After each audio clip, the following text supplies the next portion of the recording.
Welcome to a very special edition of Wrestling at the Chase. Hello, I'm Larry Matisick, and today's program might better be titled The Best of Wrestling at the Chase. As you know, Wrestling at the Chase is nearing its 20th anniversary on KPLR TV, Channel 11.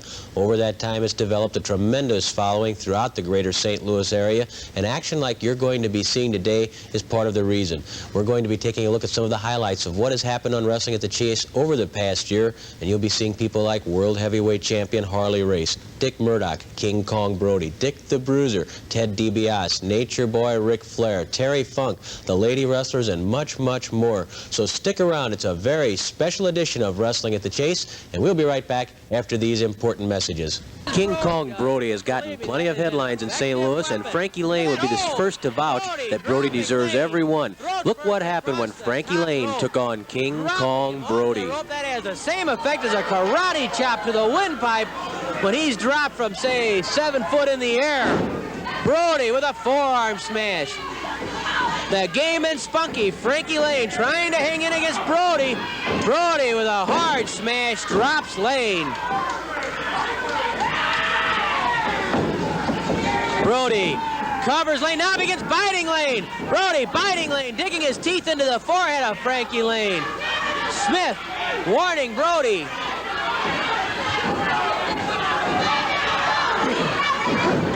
Five minutes have expired, 15 minutes left. 5 minutes of open warfare have passed to the main event on Wrestling at the Chase. Frankie Lane hanging in doggedly against King Kong Brody. Lane pulling on Brody's hair. Look at that. Oh, did you see Brody grab Lane by the hair and just lift Lane off his feet and throw him across the ring? Lane to the ropes. Brody waiting. Oh! Brody caught by a kick from Lane. Another chop, and down goes Brody. That's the first time Brody's been knocked off his feet on Wrestling at the Chase in a month. Hard smashes by Lane. Once again, Frankie Lane is on the offensive. Charges in, and again, Lane catches a knee lift. He caught it more in the hip area. Frankie saw it coming. He tried to leapfrog over the knee lift, but he didn't quite get over the top. And Brody caught him in the hip and rib area. Probably did more damage than the first time Lane caught that knee lift. This time it knocked wind out of Frankie Lane. Brody lifts Lane with one arm, spins him around and slams him. Brody grabs the legs, and Brody going for the Boston Crab. That's his favorite. And Lane has taken some punishment. He took that knee lift to the hip and ribs. I don't see how he has any choice but to give up as King Kong Brody screams in delight. Former world champion who starred in Sylvester Stallone's movie Paradise Alley stopped by Wrestling at the Chase to demonstrate why he is still a leading contender for the World Heavyweight Championship. Here is Terry Funk against Tank Patton. Ouch, says Tank Patton. 10 minutes have passed, 5 minutes left. 5 minutes remain in the first main event on Wrestling at the Chase as Terry Funk uses Tank Patton's face for a doorstep. Kick to the stomach by the Tank. Patton grabs Terry's hair, whips him to the ropes. Could this be the big gun? No, he drives the elbow underneath the chin, wearing him down. So when he does unleash that big gun, Funk will be even more vulnerable. Patton pounding on Terry Funk. More hard smashes by Patton as Funk's trapped in the ropes. Once more, Patton trying to knock the wind out of Terry Funk, driving that forearm right across the lung region, hoping to knock the wind out of Funk. Terry caught up on the ropes, half in the ring, half out of the ring. Trying to get himself straightened out, trying to get those cobwebs out of the head. Patton grabs Funk by the hair, slams Terry into the turnbuckle, and Funk is hanging on. He's in some trouble. Patton obviously primed and psyched up for this big match against Terry Funk. Patton grabs Funk again, runs him clear across the ring, and again, Terry Funk slammed into the top turnbuckle by Tank Patton. Funk hangs onto the ropes to keep from falling out of the ring, while Tank Patton waits, poised, primed, ready to go after Funk and finish off the former champion. Again, Funk, oh no, Funk blocked it, put his foot up. Funk throws a shoulder smash to the stomach, that doubles Patton. Hey, jackknife and rolling cradle, count of 1, 2, 3, hey, he's got it! He grabs Dick Hall. Murdoch and controversy. They come together as Steve Hall, who tangled with Dick Murdoch on Wrestling at the Chase. Well, I'll tell you one thing, Murdoch's learned a few things from Dick the Bruiser, too, and that's a long-running feud as Steve Hall tries to regain his composure outside the ring. Joe Tangaro trying to keep Murdoch back. The crowd begins chanting Bruiser and Andre. Murdoch twists Hall around, drives an elbow into the throat, an elbow into the throat by Murdoch, who's pounding on Steve Hall. 5 minutes have elapsed, 15 minutes left. Murdoch again with an elbow to the chest that time of Hall, and Hall is knocked off the apron to the floor as Murdoch is battering Steve Hall. Can you imagine what's going to happen when Murdoch tries those tactics on Andre the Giant? Hall slowly through the ropes, and Murdoch right on top of him, pounding Hall in the head. Murdoch bangs on the head of Steve Hall. Flying mare by Dick Murdoch. Hard stomp to the jaw. Murdoch driving 268 pounds into the head of Steve Hall, and then Murdoch with a chin lock pulls Hall's head back over the knee. Look where Murdoch's knee is, right in the neck, so that Murdoch can apply full pressure as he yanks back on that chin. What misery Steve Hall's in, but Hall throws a punch. Another punch by Hall. Hall's head is off the knee of Murdoch. Hall trying to get up, but Murdoch hangs on with a lot of power, a lot of strength right there. And now Murdoch goes to work on Hall, pounding on the face of Steve Hall. Well, Hall paid for punching Murdoch right there. Look at Murdoch, almost with one arm, shades of King Kong Brody there a little bit. Murdoch lifted Hall so easily. Murdoch dominating the action. Hall whipped to the ropes. Murdoch with an elbow underneath Hall's chin. Murdoch taking time to luxuriate in it right now. He knows he's in command. He hooks Hall's head, setting him up for that standing suplex, the Texas Brainbuster, as Murdoch calls it. Murdoch driving the head backwards into the mat, then Murdoch coming up on top of Hall, and Dick Murdoch runs roughshod over Steve Hall. Anything can happen, and that certainly was the case when Lani Kai met Joyce Grable here on Wrestling at the Chase. These are two of the top female wrestlers in the country today, and here's what happened when Kai met Grable on Wrestling at the Chase. Lani picks her up and slams her on the concrete floor. Well, I've seen everything today. Outside the ring, shades of Dick the Bruiser and Ric Flair and King Kong Brody. Outside the ring, Joyce Grable gives Lani Kai a body slam on the concrete floor. Into the ring comes Lani Kai. Oh, flying front catapult by Joyce Grable. To the air. Oh, the giant splash missed. The giant splash missed. 5 minutes left, 5 minutes. 5 minutes remaining, and at the pace these two gals are going, I don't think they're going to make it. Look out! They keep draining that pool. Lani Kai missed a giant splash on Joyce Grable. No falls yet, but it certainly has not been for lack of effort. Grable and Kai going at it hammer and tong. Look at that. What a Donnybrook. By the hair, the flying. Look at that. She's got that long hair of Lani Kai, and Lani may be a little bald when it's all over. I think Chuck Riley's underneath there. Where's Riley Riley's at? underneath. Kai rolled Grable over. Grable went over top of Kai, and Chuck Riley's underneath. Riley trying to get untangled from the mess. And he's mad at Joyce Grable. Chuck's had just about enough. Joyce says it was Lani Kai. I didn't do it. I'm telling you for the last time, says Chuck Riley. Yes, sir. After a little pinch on the cheek that Flair gave Riley has really got him in a lot of trouble.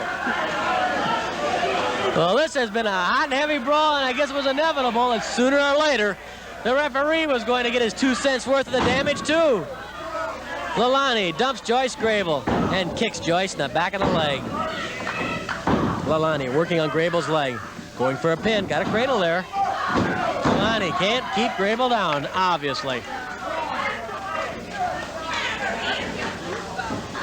Knee stomp by Lani Kai. 2 minutes left. 2 minutes. Less than 2 minutes remaining. No falls yet.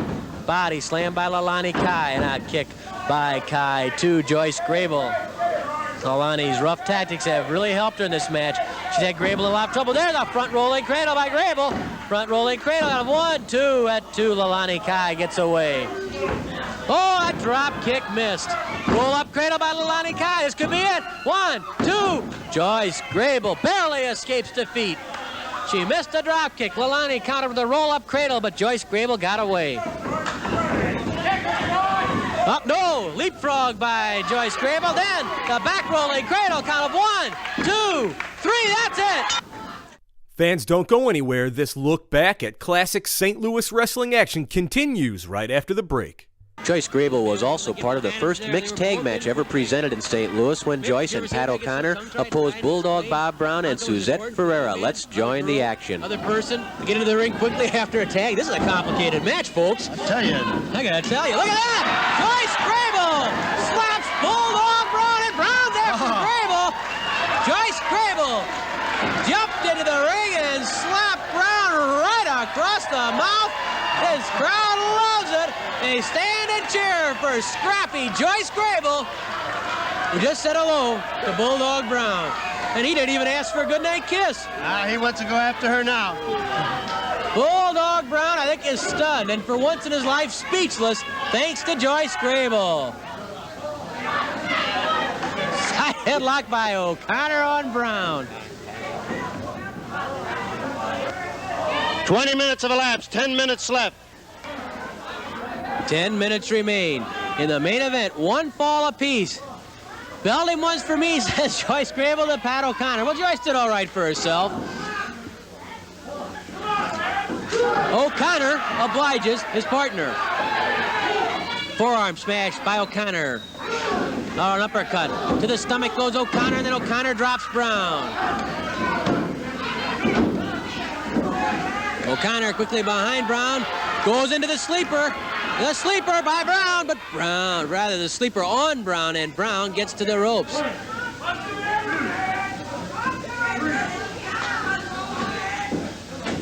Brown a bit groggy, although he wasn't in that sleeper very long. It takes its toll quite quickly. O'Connor goes for Brown's leg and puts O'Connor puts Brown on the canvas. Count of 1 on the Bulldog. Brown keeping that shoulder up.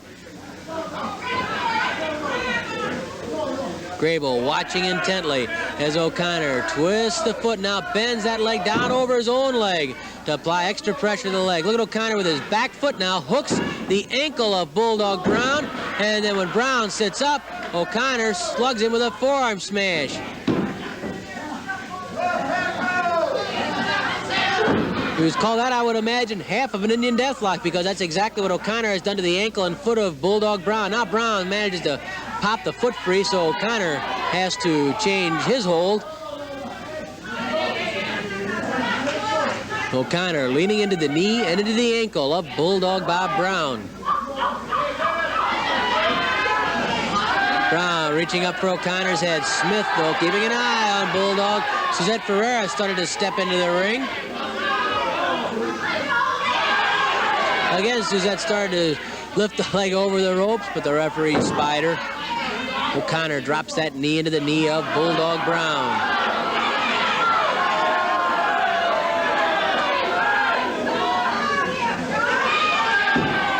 Brown throws a little punch into the side of O'Connor, trying to get O'Connor slightly off balance. This so Brown can pull a leg free, do something to get out of trouble here. A slash to the throat by Brown. O'Connor switches around, grabs Brown's head. O'Connor twisting on the head. There goes Suzette Ferreira trying to slap O'Connor. It didn't work. All that happened was Ferreira rode Brown down to the mat. And Brown says, what are you doing? Jumping on my back. I got enough headaches. Here comes Grable right after Ferreira, and I don't think Ferreira knew that there'd been a tag on the other side of the ring. Once more, Grable in there quickly. Ferreira whipped to the ropes. Grable with a flying elbow smash to the jaw of Suzette Ferreira. Ferreira stunned. I think she was stunned from the beginning right here. She didn't know Grable was her opponent. Reverse neck breaker by Joyce Grable. Grable covers Ferreira. This could be a pin, and that's it. Feuds in a long time involved Harley Race and Dick the Bruiser. In fact, the Bruiser was thinking about Race when the Bruiser battled Armando Rodriguez. A brawl. Well, he's going to have one. He tells the fan, how'd you like that, honey? Rodriguez slammed into the side of the ring. The Bruiser comes towards the press table. Rodriguez pinned to the table, and down goes the wall here. The Bruiser dismantling the KPLR studio. In the process, I think he dismantled the Missouri title belt. The Bruiser slamming Rodriguez into the turnbuckles. The Bruiser mounts the ropes. The crowd screams for Dick the Bruiser. Rodriguez down and practically out. The Bruiser's atomic drop. The atomic drop by Dick the Bruiser. Harley Race says Dick the Bruiser, but the Bruiser's not quite ready yet. The Bruiser lifts Rodriguez. Hard smash to the head. Dick the Bruiser punishing Armando Rodriguez. And look at this. Here comes the Bruiser's pile driver. He gave one of these to Harley Race one time, and Race had to be carried out of the ring. Harley Race yells, Dick the Bruiser. That's all he's yelling. Harley Race again and again. Pile driver by the Bruiser. One more time, says the Bruiser. Harley Race. That's him right there. You want to see me pin Harley Race, says the Bruiser. He yelled at referee Eddie Smith. Rodriguez is going nowhere. He's finished. Harley Race, count him out, says the Bruiser. He holds him down with his fingertips. The Bruiser was so concerned about Race that Dick even came to ringside while Race locked horns with Pierre Lefebvre. The Bruiser coming outside, taking a look at the man from whom the Bruiser has to take the gold belt. The Bruiser wearing his Missouri State title belt. And Dick the Bruiser eyeing things up, scouting a little bit, and now he stops to take a look at the gold belt here at ringside. Dick, this could be yours in less than a week. It will be mine in less than a week. I'll wear that belt in less than a week. You watch and make sure that I tell you the truth. Pierre Lefebvre whipped to the ropes. A high knee lift by Harley Race drops Lefebvre. Harley covers Lefebvre. And Lefebvre throws off Race. The Bruiser comparing belts. And he's going to try on the gold title belt here at ringside. The Bruiser trying on Race's belt. And I don't think Race sees it. Now Harley spots what the Bruiser's doing. The Bruiser trying on the gold title belt. He's putting it on. Dick the Bruiser putting on Harley Race's title belt, and Race is incensed, infuriated. Lefebvre with a reverse rolling cradle on Race. May get a pin. Count up 2. Oh, Race throws off Lefebvre. I don't want anybody to beat Race until I do. You heard Dick the Bruiser. He says, I don't want anyone to get to him until I do. Race. He's all upset. Lefebvre with a front rolling cradle. Get out of it, yells Dick the Bruiser.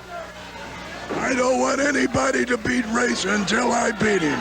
And then that gold belt will really be yours. Look at that move by Race. Behind Lefebvre, back suplex. Back suplex by Race, followed by a bridge. And there's the pin. Race the winner. Now all he has to do is get that gold belt back from Dick the Bruiser. Race crawling outside to try and reclaim his belt from the Bruiser.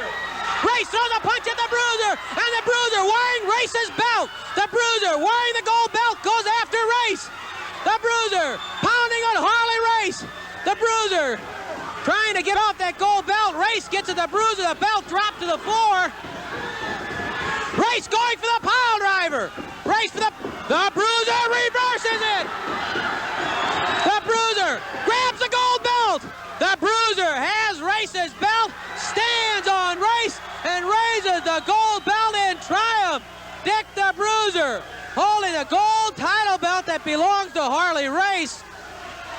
Race stunned on the concrete floor. He tried a pile driver and was backflipped onto the concrete floor by Dick the Bruiser. The crowd stands and chants, Bruiser, Bruiser, Bruiser. Look at this pandemonium at ringside. Only Dick the Bruiser can cause something like that. The Bruiser, the recipient of chants and cheers. The Bruiser, king of the hill. He's not letting Mickey get in either. Ray still down on the floor and badly shaken. Referee Charles Venator trying to aid Race and help him to his feet. The Bruiser being congratulated by ringside fans as Race is helped to the dressing room. Over the past year, Ted DiBiase has developed into one of the major forces in professional wrestling today. Much of that is due to what Ted DiBiase has done right here in St. Louis, right in front of you on KPLR TV. Let's take a review of how Ted DiBiase has developed into one of today's top stars.